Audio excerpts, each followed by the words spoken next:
ચાલો બાલ દોસ્તો, વાર્તા સાંભળવી છે ને. વાર્તાનું નામ છે ચતુર કાગડો. એક હતો કાગડો. ઉનાળાના દિવસો હતા અને આમ તેમ ઉડાડ કરતો હતો. એમાં એને ખૂબ તરસ લાગી.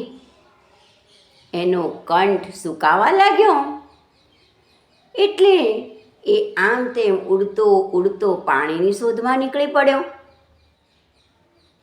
એણે આમ તેમ જોયું પણ ક્યાંય નદી કે તળાવ કાંઈ દેખાયું નહીં. ઊંચે ઝાડ ઉપર જઈને બેઠો અને એણે દૂર નજર કરી તો કેટલાક પક્ષીઓ ઉડાઉડ કરી રહ્યા હતા.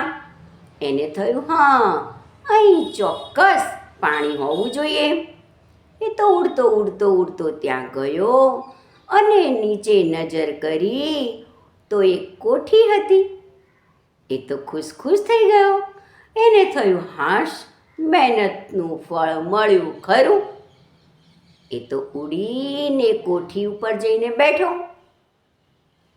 કોઠીમાં પાણી તો હતું પણ થોડું હતું.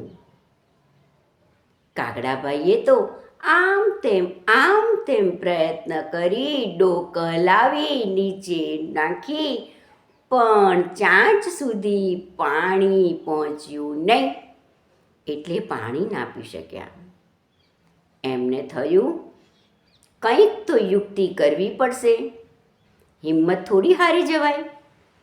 અને એમણે નજર કરી તો બાજુમાં થોડા કાંકરા પડેલા હતા. એટલે કાગડાભાઈ તો ફર કરતા ઉડ્યા અને કાંકરાના ઢગલા ઉપર જઈને બેઠા.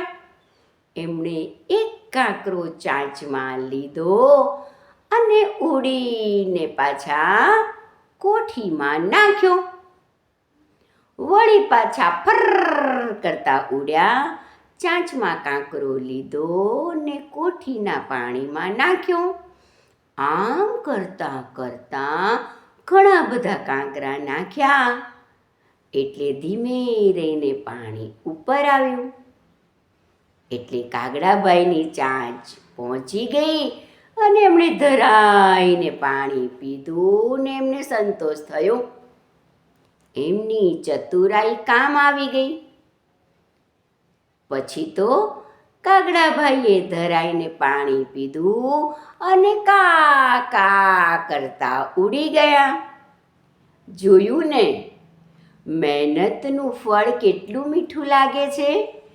ગમે એટલી મુશ્કેલી હોય પરંતુ મહેનત કરો એટલે એનું ફળ સારું જ મળે છે.